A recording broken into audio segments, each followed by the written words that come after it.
ఏ దొరగడీలు కూలగొట్టి పాలన తెచ్చాం, ప్రజాపాలన తెచ్చాం. నియంతృత్వ పాలనపై నిప్పులు జరిగాం, నియంతృత్వ పాలనపై నిప్పులు జరిగాం, ప్రజాపాలన తెచ్చాం. అరే దొరగడీలు కూలగొట్టి పాలన తెచ్చాం, ప్రజాపాలన తెచ్చాం. అట్లా రైతన్నలు ఏకమయ్యి పాలన తెచ్చాం, ప్రజాపాలన తెచ్చాం.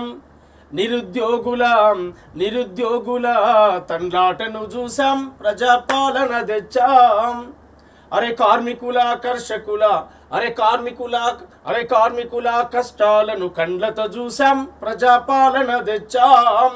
నియంతృత్వ పాలనపై నిప్పులు చెరిగింది మేము, నియంతృత్వ పాలనపై నిప్పులు చెరిగింది మేము. ప్రజాస్వామిక తెలంగాణ గొంతై నినదించాము.